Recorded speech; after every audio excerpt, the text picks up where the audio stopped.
9th class की biology के chapter 1 का नाम है कोशिका।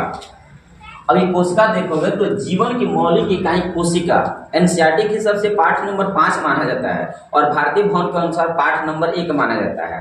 तो पाठ नंबर 1 भारतीय भवन के अनुसार कोशिका चलेगा और एनसीईआरटी पढ़ रहे हो तो उसके अनुसार 5वां पाठ कहलाता है। पहला क्वेश्चन है आपका, तारकाय पाया जाता है। तारकाय को कहा जाता है सेंट्रोसोम। तारकाय को अंग्रेजी में क्या बोलते हैं? सेंट्रोसोम। सेंट्रोसोम पूछे या फिर तारकाय पूछे, एक ही नाम होता है। इसका काम होता है कोशिका का विभाजन करना और ये कहाँ होता है? कोशिका द्रव में होता है। तो तारकाय कहाँ पाया जाता है? कोशिका द्रव में पाया जाता है। आपको पता है केंद्रक है और कोशिका झिल्ली है, तो केंद्रक और कोशिका झिल्ली के बीच के द्रव्य को कोशिका द्रव्य कहते हैं और इसी द्रव्य में तारकाय पाया जाता है, जिसका मुख्य काम होता है कोशिका का विभाजन करना, फोटोकॉपी करना। इसी प्रकार दूसरा क्वेश्चन है आपके सामने कि इलेक्ट्रॉन सूक्ष्मदर्शी का अधिकतम आवर्धन कितना होता है? आवर्धन का मतलब होता है जूम करना, जूम।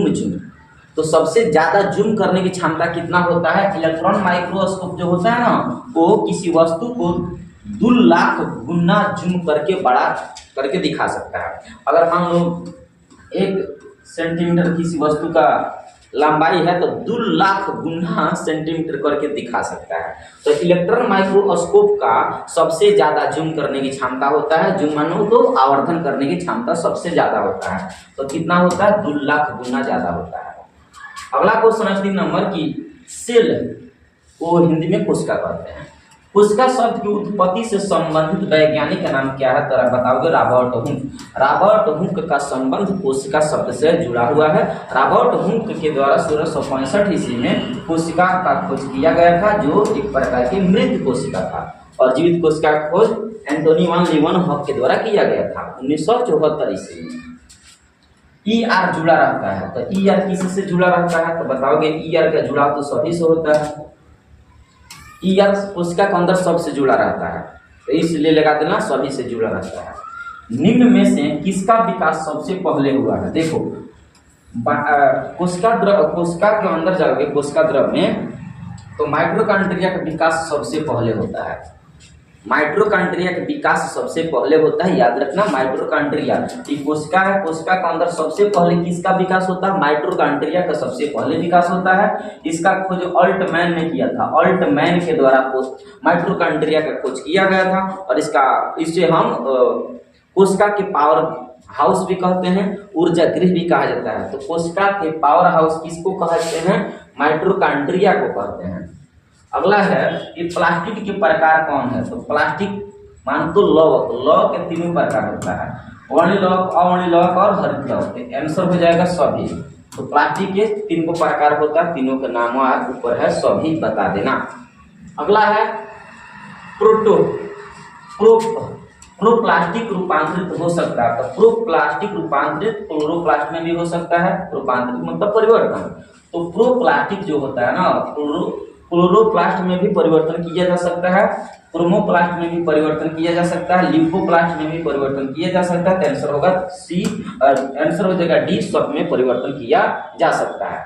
केंद्रक नियंत्रित करता है। देखो केंद्रक जो होता है ना, केंद्रक, वो केंद्रक सबको नियंत्रण कर देता है, इसलिए केंद्रक को कोशिका का दिमाग कहा जाता है। कोशिका का दिमाग केंद्रक को कहते हैं और केंद्रक कोशिका के अंदर सभी भागों को नियंत्रण करता है। तो आंसर लगा देना सभी। केंद्रक जो होता है सबको नियंत्रण करता है। अगला क्वेश्चन क्या लिखा है कि स्तनपायी के लाल रक्त कोशिकाओं में किसका अवस्था केंद्रक नहीं होता है? किस अवस्था में केंद्रक नहीं होता है? देखो परिपक्व जब होता है ना, जब स्तनपायी जब जीव परिपक्व होते हैं तो उसमें केंद्रक देखने को नहीं मिलता। परिपक्व मतलब मिच्योर हो जाते हैं, बुढ़ा जाते हैं या फिर नौजवान हो जाते हैं, उस समय केंद्रक उनके जीव उस प्रकार के जीव में केंद्रक नहीं पाया जाता है, परिपक्व होने पर नहीं मिलता है। कोशिकाओं की सूक्ष्म संरचना किस यंत्र द्वारा देखी जाती है? सूक्ष्म मतलब होता है सबसे छोटा। दुनिया का सबसे छोटा से छोटा वस्तु अगर देखना होगा ना तो माइक्रोस्कोप की सहायता करना पड़ता है, लेना पड़ता है, क्योंकि उसके पास जूम करने की क्षमता ज्यादा होता है, 2 लाख तक जूम कर सकते हो। इसलिए आंसर लगाओगे इलेक्ट्रॉन माइक्रोस्कोप सबसे सबसे छोटा वस्तु को देखने के लिए किस माइक्रोस्कोप की सहायता लेना पड़ता है? इलेक्ट्रॉन माइक्रोस्कोप का सहायता लेना पड़ता है। तो उसका सिद्धांत का प्रतिपादन किसने किया था? तो सबको पता है, स्लाइडन और स्वान ने किया था। आंसर हो जाएगा डी, स्लाइडन और स्वान 1938 ईस्वी में दिए थे। जर्मनी के दोनों वैज्ञानिक हुआ करते थे। 13 नंबर क्वेश्चन क्या बोला है? प्रत्येक सजीव कोशिका में निम्नलिखित में कौन निश्चित रूप से पाया जाता है? देखो, प्रत्येक सजीव कोशिका में मतलब दुनिया का हर एक जीव जंतु जिसमें कोशिका होता है तो उस कोशिका के अंदर राइबोसोम पक्का होता है। तो हर एक जीव में राइबोसोम होता है। तो वही कह रहा है कि प्रत्येक सजीव में कौन निश्चित रूप से पाया जाता है, कौन सा ऐसा कोशिका के भाग है जो प्रत्येक जीव में पाया जाता है? तो बताओ, राइबोसोम प्रत्येक जीव में पाया जाता है। राइबोसोम को प्रोटीन का फैक्ट्री कहते हैं क्योंकि प्रोटीन का निर्माण ये करता रहता है। अगला है, अंतःप्रद्रवी जालिका निम्नलिखित में से किस क्रिया से संबंधित है? देखो, अंतःप्रद्रवी जालिका जिसे आप संक्षिप्त में ER बोलते हो, ER इंडोप्लाज्मिक रेटिकुलम, इसे कोशिका के कंकाल तंत्र भी कहा जाता है। तो ये किससे जुड़ा रहता है? तो बताओ, प्रोटीन निर्माण भिन्न से जुड़ा रहता है, वसा से जुड़ा रहता है, अंतःकोशिकीय परिवहन से जुड़ा रहता है। आंसर लगाओगे डी। इनमें किस सजीव कोशिका में केंद्रक नहीं पाया जाता है? तो देखोगे ना, सजीव कोशिका में किस में नहीं पाया जाता है?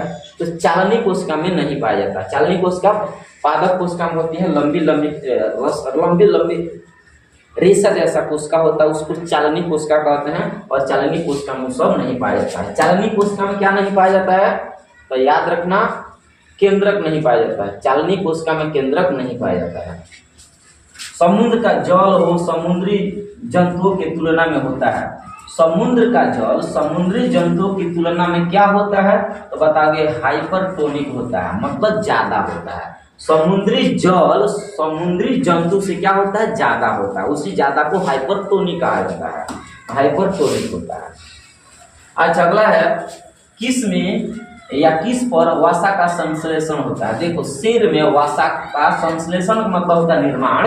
तो वसा का मतलब होता है चिकनी अंतःप्रद्रवी जालिका। स्मूथ इंडोप्लाज्मिक रेटिकुलम, चिकनी अंतःप्रद्रवी जालिका में वसा का निर्माण होता है या संश्लेषण होता है। तो वसा का संश्लेषण कहाँ होता है? सिर में होता है। रीढ़ में क्या होता है? तो बताओगे, प्रोटीन का संश्लेषण होता है। और लाइसोसोम क्या होता है? एक प्रकार के आत्महत्या की थैली होता है जिसके अंदर एक जल अपघटक एंजाइम होता है जो किसी को सफाई करने के काम करता है। तारक केंद्रक का काम क्या होता है? तारक केंद्रक का काम क्या होता है? तुर्क निर्माण करना। देखो, तारक केंद्रक के भी एक कोशिका के भाग होता है जो तुर्क निर्माण के काम करता है। और देखो, प्रश्न नंबर 19, झिल्लियों से घिरा हुआ कोशिका द्रव में पाए जाने वाले अंगक जिसमें पाचक रसायन या एंजाइम होते हैं उसे क्या कहते हैं? लाइसोसोम कहते हो।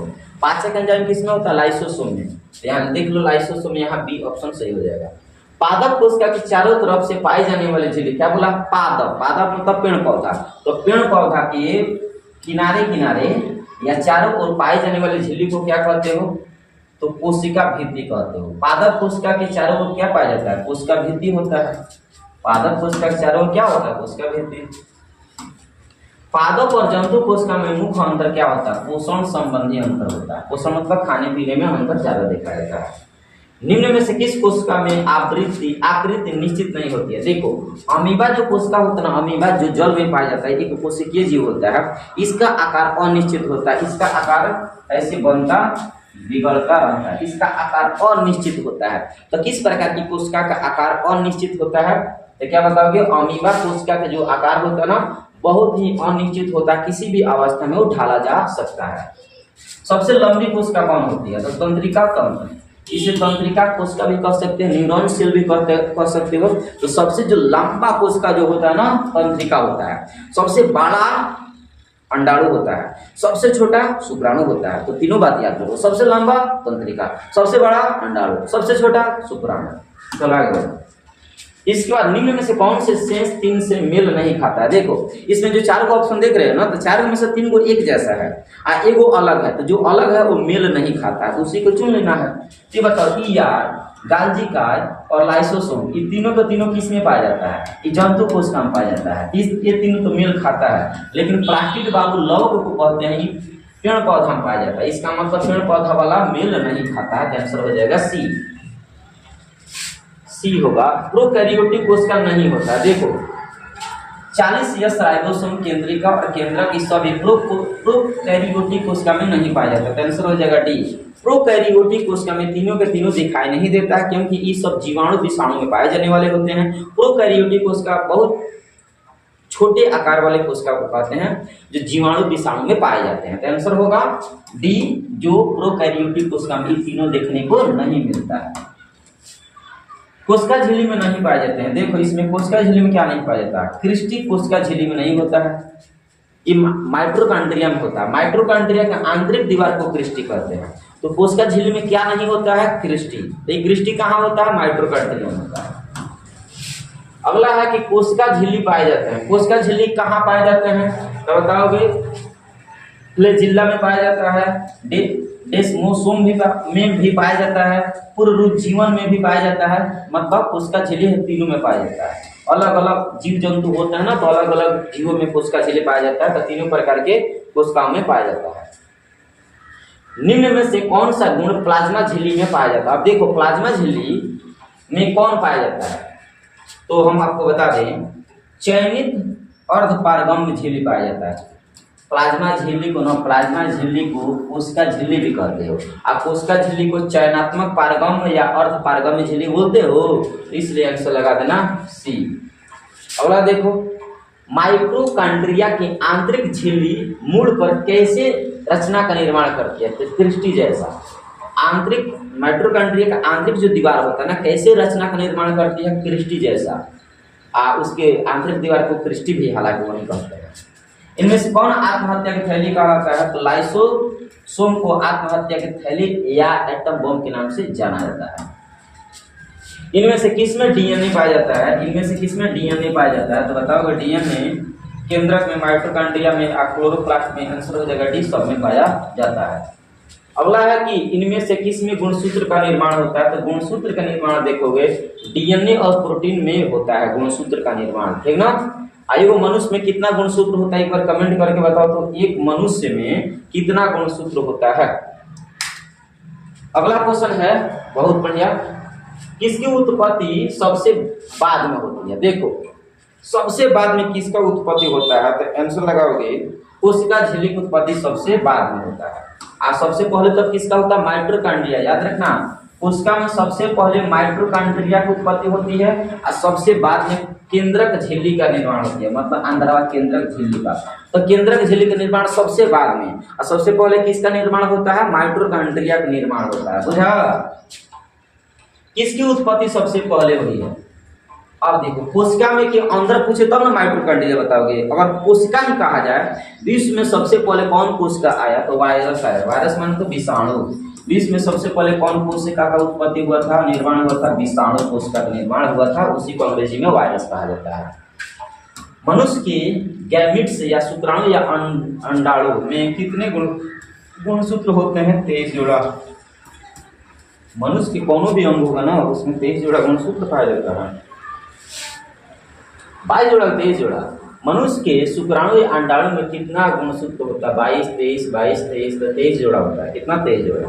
अगला देखो प्रोकैरियोटिक कोशिका में कितने कोशिकांग पाए जाते हैं? तो राइबोसोम कोशिकांग पाया जाता है। इनमें से किसे ऊर्जा निर्माण का केंद्र कहते हैं? ऊर्जा निर्माण का मतलब था पावर हाउस, माइटोकॉन्ड्रिया को कहते हैं।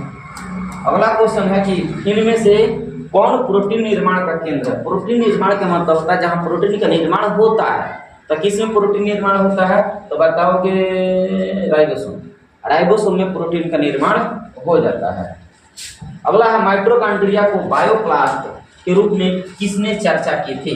तो बायोप्लास्ट के रूप में बेंडा के द्वारा चर्चा किया गया था। बेंडा एक बहुत बड़े विद्वान हुआ करते थे, इनके माध्यम से किया गया था। किसने बताया लाया था कि पीढ़ी दर पीढ़ी गुणों को ढोने का कार्य जीन द्वारा होता है।